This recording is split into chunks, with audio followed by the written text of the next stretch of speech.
All right, peace, brothers. This is Quan coming in again on this one, or for this episode, or recording, or what have you. I wanted to go into the mark of the beast and the understanding of what the mark of the beast is, and proving that the mark of the beast is in reference to the radio frequency identification chip. So, let's just get into it. So let's get to Revelations 13 and 16. Let's get to Revelations 13 and 16.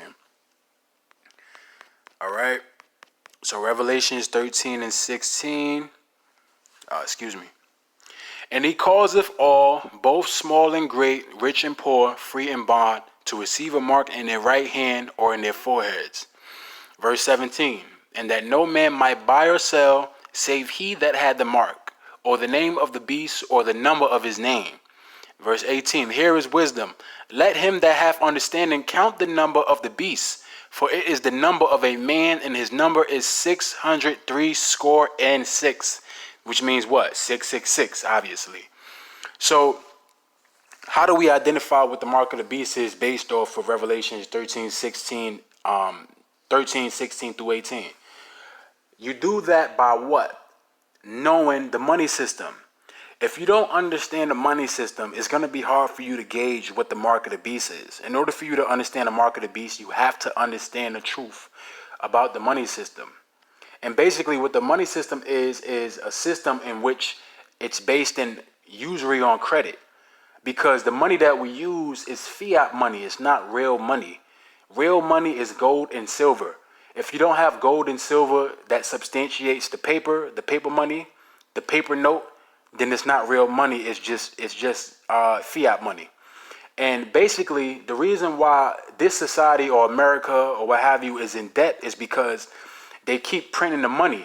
You know, the Federal Reserve System, the government, they print the money. And what that causes is inflation. And inflation is just an increase in the negative.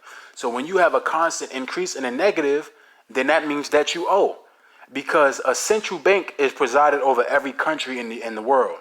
And the central bank is what is owed to by the country that it's presided over. So America owes $30 trillion to the Federal Reserve, which is the central bank. You get what I'm saying? And just to go back into like history, in 1933, the gold was outlawed. And in 1965, the silver was outlawed. And in 1929, you had something that was known as the Great Depression. And the Great Depression was basically a false flag stage attempt, the Hegelian dialectic attempt, in order for Theodore Roosevelt to move in the gold standard, which basically was his cause to take out the gold. You get what I'm saying? So in 1933, that's when gold was taken out. Now, in order for you to get it on a deeper level, you got to understand, you got two types of goods. You got one is what you would call capital good, and one is what you would call a consumption good. So a consumption good, is basically like natural resources, which, consist of like, land, crops, livestock, water, etc.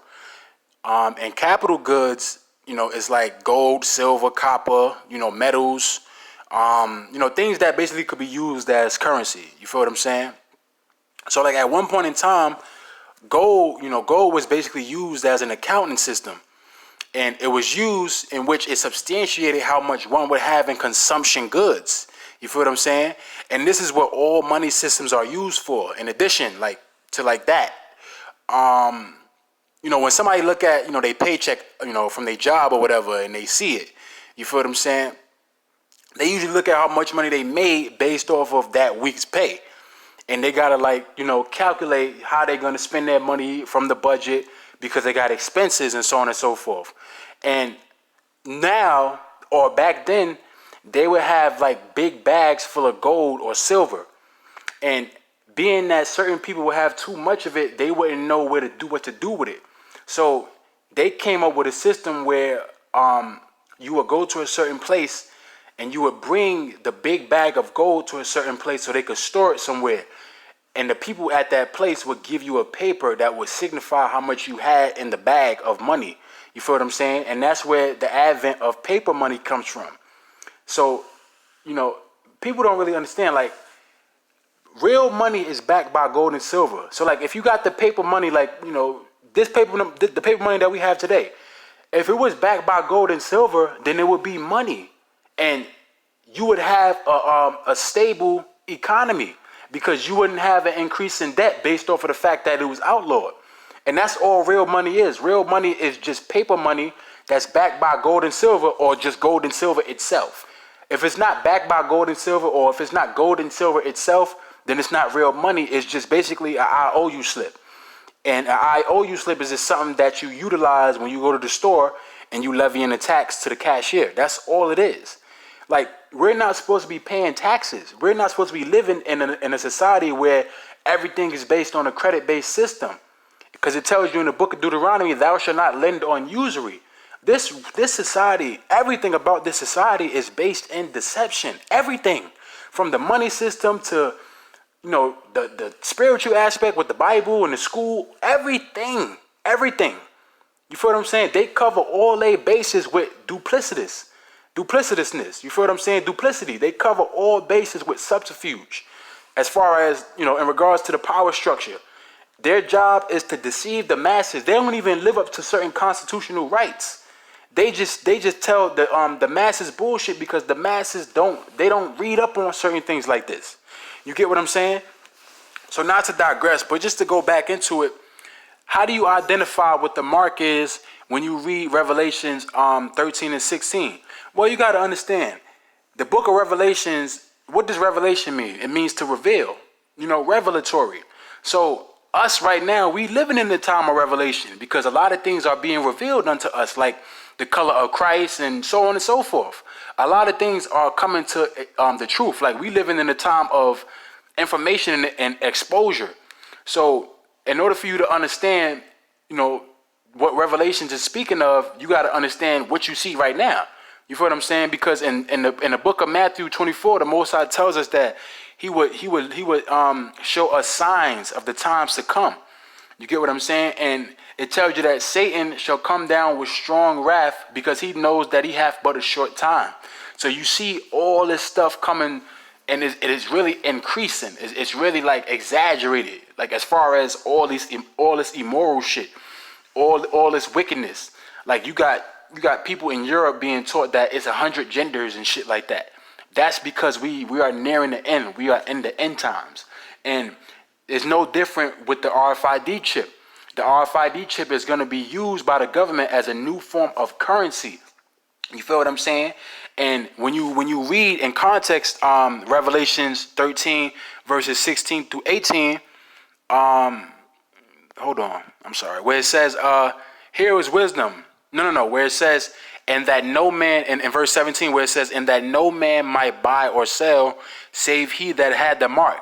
Meaning, you're not going to be able to purchase anything if you don't get the mark. But that's the whole point of it. The whole point of it is for us to suffer this affliction so we can be strong, because that's when the hour of temptation is going to come. So it's like God is going to test us in that time, because we are going to be fucked up. There's going to be famine in the land. It's going to be scarcity of food.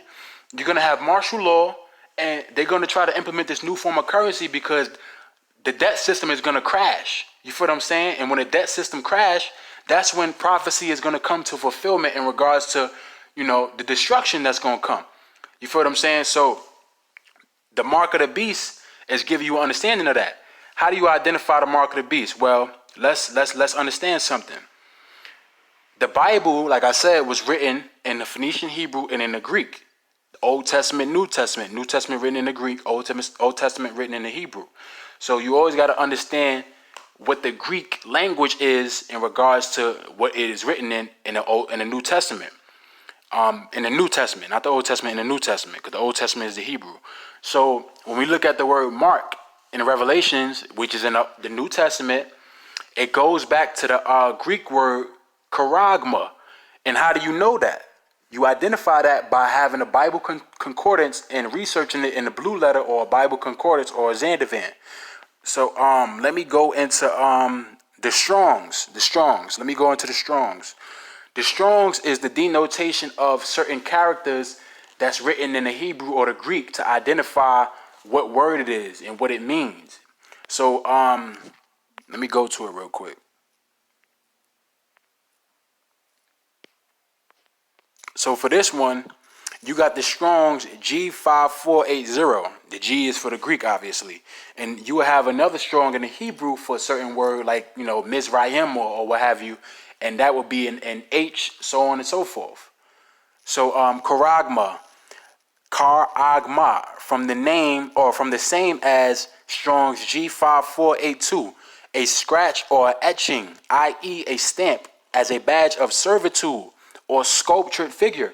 So when you sculpt something, what is that? That's carving. That's carving something. So that's how you know that the mark of the beast is talking about the chip, because they're trying to carve that in your skin. And a lot of people already got the chip. They put the chip in dogs. They put the chip in these celebrities. Denzel Washington had the chip in certain movies. A lot of celebrities, they already got the chip. And I was watching a segment on TV in which they was trying to make it more palatable for the masses to accept the chip by saying, yeah, you could swipe your hand to open a door and dumb shit like that if the chip is inside you, just so people could fall for it. And that's the power of Satan right there. That is the power of Satan. So charagma, it just means a sculpted mark that they trying to carve inside your body. You know what I mean? Charagma, cutting into the flesh. So that's how you know that the RFID chip is the mark of the beast, and vice versa. So that's just giving you an understanding of that. And while we in these last days, man, we must understand what's coming. What's going to be coming down on us by the wrath of Satan, because Satan is really going to come hard. You feel what I mean? He's going to come hard with all this immorality, all this wickedness, and we must repent and come back to the Most High in the spirit of truth. We must do what we need to do in order for us to galvanize ourselves and have the gumption to go against this power structure, because the Most High is going to put the spirit on us to do so in these last days, in these revelatory days. So I just wanted to give that to y'all in hopes of you guys being edified by it, and I love you all. So peace, shalom, kwam yasha Allah, barakatah Yahweh, barakatah Yahweh Shah, and we got up next. All right, thank y'all.